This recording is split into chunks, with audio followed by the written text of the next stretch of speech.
Tallahassee area, Big Bend area high school football fans, welcome to another edition of the Extra Point. I am Mark Adams, and I'm with my tag team partner, as always, for another week. Coach Cofield, what's happening, Mark? Coach, man, we already in week number 5. This season is rolling along, and for the most part, I think that we kind of took a step back and we kind of reevaluated the teams, and there were a lot of surprises over the past week. And I for one, am like, maybe this is a good thing. See a shakeup. Maybe the teams that got the wake up calls got that shot in the arm that they needed. Maybe some other ones are being shook out as far as separating the contenders from the pretenders, as you would say. Week number 4 really just proved a lot of teams that were already good. They're proving it on the field, and they're going to stay good. A lot of teams that are hoping to be good are still trying to figure it out. So let's go ahead and jump into it. Week number 4 rewind. Ricketts going on the road down I-10 and taking on Crestview. Raiders taking on the Bulldogs. Raiders come away victorious. Another Michael Townsend-led drive leads the Raiders to a comeback win. Really just poor field conditions. It had rained the day before, and really just was a wet, soggy field. And to be able to not turn the ball over like Ricketts did, that shows a lot of growth. Definitely a lot of experience being able to manage a game like that. Kevin Baker scored twice down the stretch to help the Raiders put the Bulldogs away. Raiders actually trailed in this one for a little bit before the half, and then came back again in the third quarter to retake the lead and put the Bulldogs away. Michael Townsend was 8 of 14 for 137 yards and 2 touchdowns in the air. Rushing on the ground, he had 108 yards on 18 carries. And so, Coach, he put up on his Twitter, he asked to not be labeled as a quarterback, but as an athlete. And I think you got to give it to him. He finds a way to get it done, whether with his arms or with his legs, and he seems to be doing pretty good with that. Myron Ward on the offensive line graded out 94% with 7 pancakes. Defensive lineman Preston Loggins had 9 tackles and 2 for a loss. And, Coach, what do you think about that? Do you think Townsend is right, labeling as an athlete? Yes, I talked to him this spring, and he was adamant about he was considered not as a quarterback at the next level. He was all right with that. A lot of kids that play that position in high school, sometimes they take it personal. They want to be labeled as a quarterback.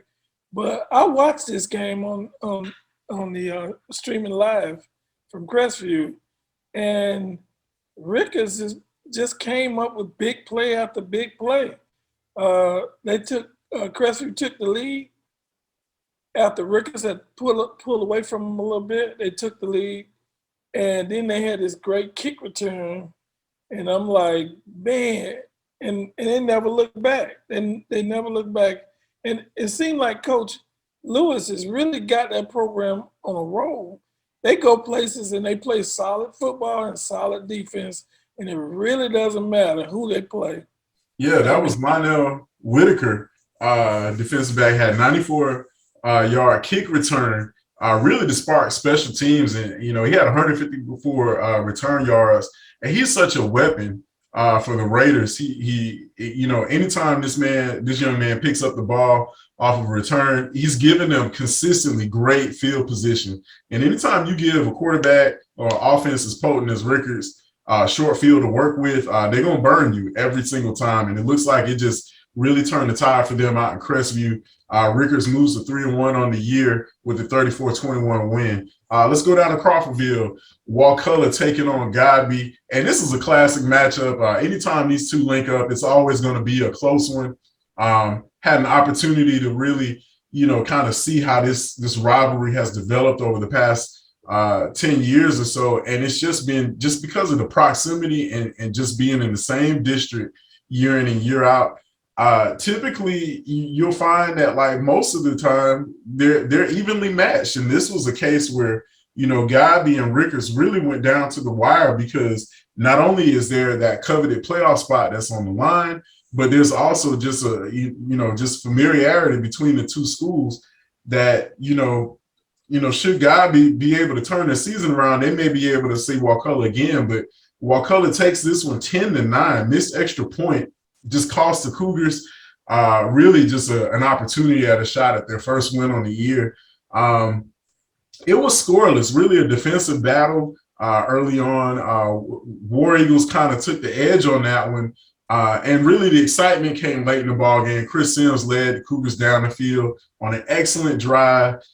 Just the extra point was missing off of that one, and it just kind of allowed Gabby to shoot themselves in the foot. On the offensive line for the War Eagles, Jackson Oglesby graded out at 83% with 3 pancakes. Great night for him. And, really that whole War Eagle offensive line, they did just enough to do what they needed to do to win the game. Quarterback Zamarian Smith scored the War Eagles' only touchdown. Like I said, just getting just enough done. But Christian Sims for the Cougars had a pretty decent ball game, 125 yards in the air, 1 touchdown, and Bryce Cohen led all Cougar defenders with eight tackles. And, this is where, I hate it for Gabby. I mean, this is a team that is loaded with talent and just not able to put it together. I know you hate it, Mark, being an alumni. One thing, Gabby has some bright spots. They showed up today. They battled the game early in Lincoln. They came up a little short. They come here, play against Wakulla, came up a little short. So they're going to break it eventually. They got a tough game next week. But yeah. they're in a district, which is the benefit, and anything can happen. Wakulla, always consistent, always making the right play. They got guys that look like they've been in the program forever, and they continue to just be a solid football team. Gabby got to figure something out later on in the year, but I'm impressed with the young man, Chris Sims, a freshman coming along and really making his mark. I mean, he's going to be a guy to deal with at Gabby from now on. The other things with the game, we've been in the past. I think when we first started this, Gabby and Wakulla had a tough game with Gabby fell short once again, trying to score a touchdown with no time on the clock. So these guys have a history of games coming down to the wire. Because, like you said, they know each other. Yeah, absolutely. So tough loss for the Cougars. They'll look to still secure that first win. Wakulla moves on to 2-1 on the year. Mosley taking on Lincoln, and Coach, this is a case of Dr. Jekyll, Mr. Hyde with the Trojans. Trojans falling badly to Mosley, 42-14. Lincoln falling to 2-2 on the year. Mosley is quietly moved on, and they're undefeated. Potent running attack. And I had a chance to watch that game, and just looking at it on film, like, man, it's very rare that you see a Trojan defense give up 200-yard rusher, but that's exactly what Mosley did. They lined up and they just ran between the tackles all night long. Lincoln definitely was depleted a little bit, just got some wind that, a couple of their kids were out due to COVID issues and concerns and having to quarantine. But yeah, giving up 268 yards on the ground alone. Running back Casey Gore for the Dolphins ran for 204 of those yards. It just, put the Lincoln defense on their heels in a way where they just were unable to bounce back. Mosley just jumped out quick and just never took their foot off the gas. But for the Trojans, Amarion LaRoche definitely making his case for our top performer this week. Had 11 tackles and 1 forced fumble, a bright spot for Lincoln. And then wide receiver Juwan Petway had 74 yards receiving and another score for Lincoln. And this is where, Coach Tyson probably scratching his head a little bit and wondering, I need that same team to show up that, was able to put Gabby away and was able to secure a big win on the road at Barton Trail. I need those guys back every week. And so whether it be losing them physically to COVID or actually, guys not mentally prepared, that as a coach, it's definitely frustrating when you don't know what team is showing up or getting off the bus. Well, the only thing you can do is show up and play the game. And they might have ran into a buzzsaw with Mosley. They're playing very well. They got their running attack together. And the Trojans on the road it's a little more difficult. I know they went to Bertram Trail and did very good, but this week, this week they just didn't show up. And when you allow a team to rule you on the ground and dominate you, you have no chance to win. And I'm sure they'll bounce back next week, and Coach Tyson will get them straight. Yeah, absolutely. Let's come back to the capital city. Childs taking on Madison, and a lot of people call it a shocker. I mean, it definitely raised some eyebrows. Childs beating up on the Madison County Cowboys. That's right, 20-14. Madison, very in uncharted waters, unfamiliar territory at 1-3. And Childs also at 1-3, securing their first victory on the season in a very big way. It was a festive event out there, honoring first responders along with military veterans, along with a lot of other teams. And it was just a really fun atmosphere if you were a Timberwolf.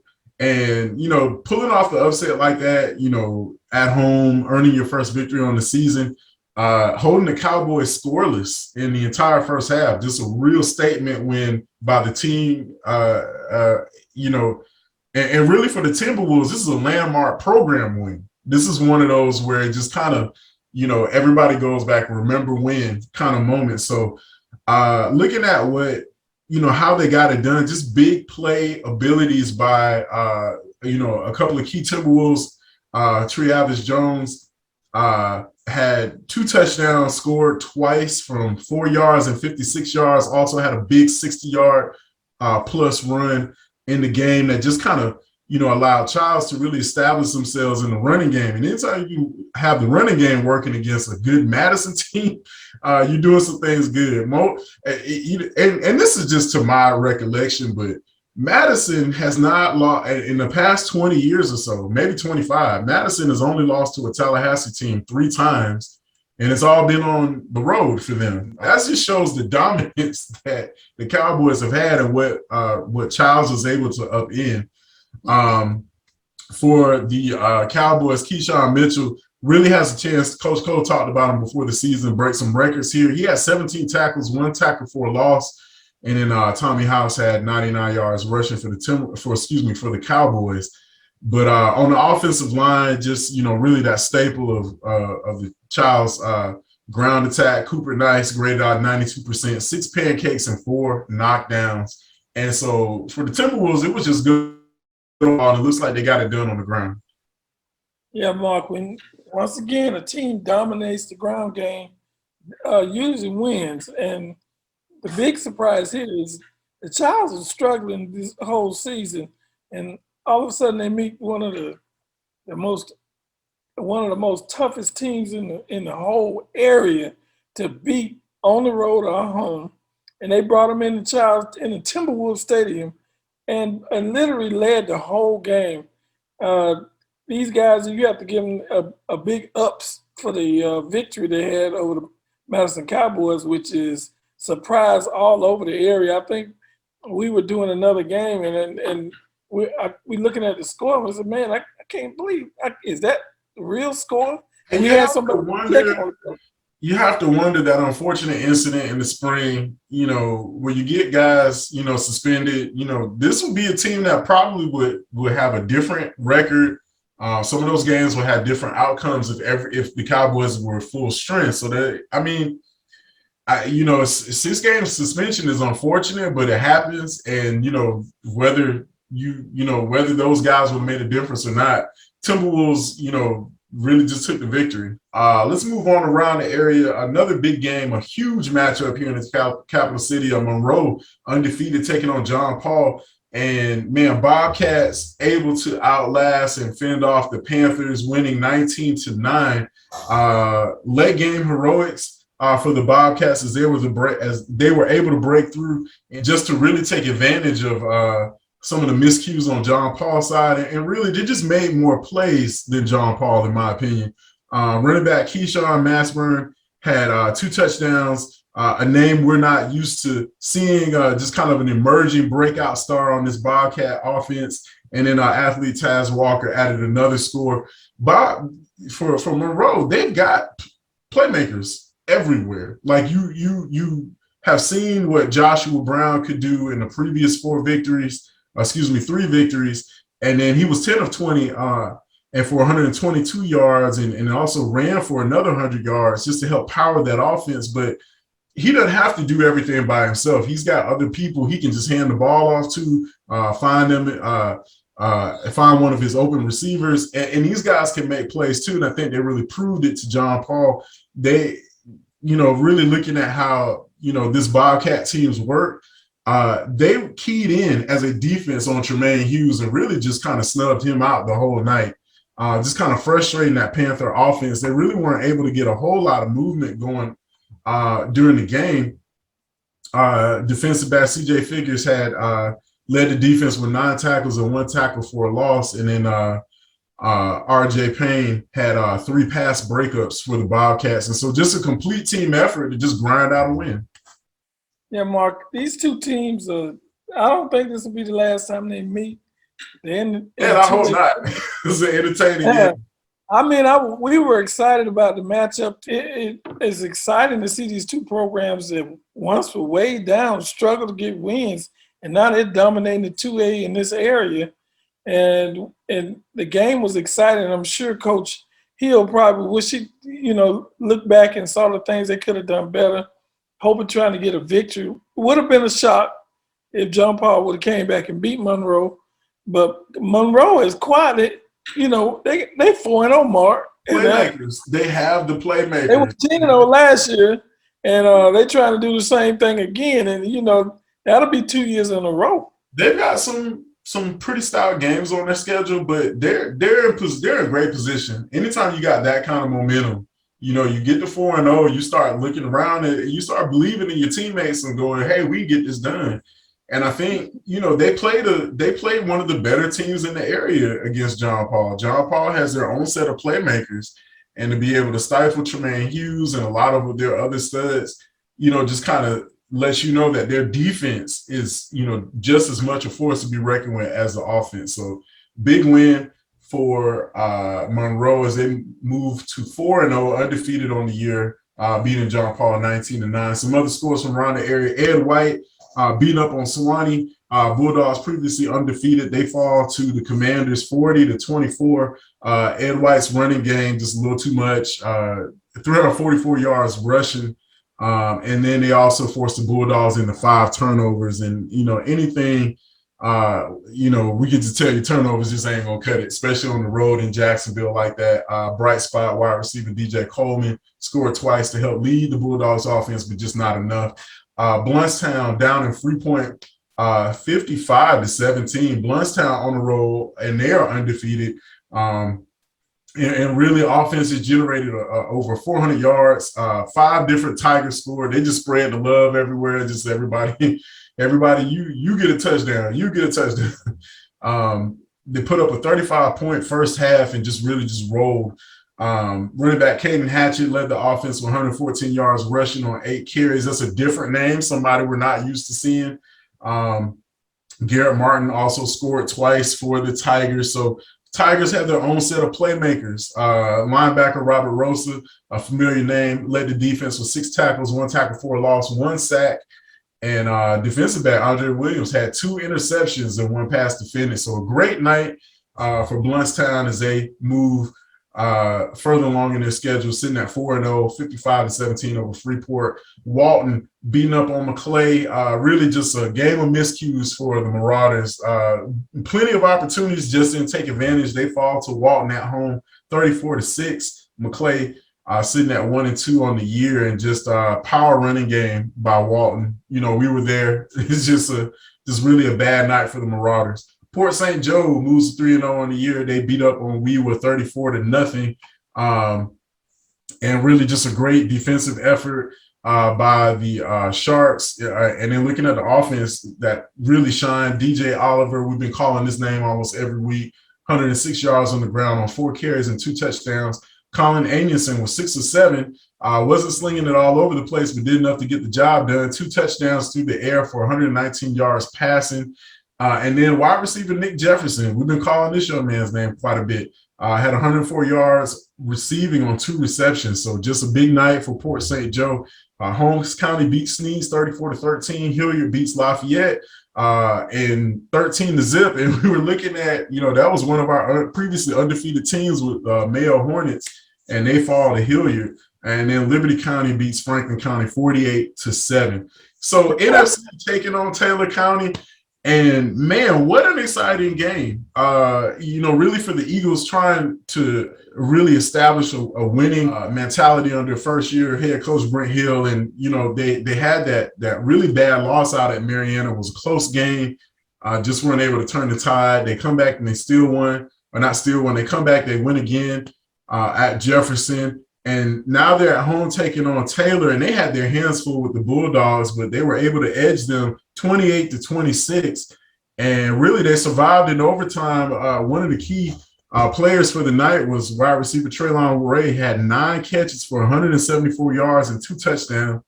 J.P. Pickles, we call his name just about every week too, was 21-38 passing, 276 yards and 3 touchdowns. And then Ashton Gaynor had 49 yards on the ground, 29 yards receiving. And then Bryce Google, there's that man again, scored a 20-yard TD reception. We're used to seeing him make defensive plays, and now he's doing it on the offense. And Taylor gave NFC fits. They really did. The game really wasn't in hand until NFC defense came up big, stopping Taylor County on the extra point attempt. And then NFC just taking advantage and really, looking at what NFC is able to do. These are the games you got to win. You have to beat the opponents that are giving you a tough outing. And I think were it not for a couple of plays out in Mariana, NFC will be undefeated. So great win for the Eagles. And, that's our rewind.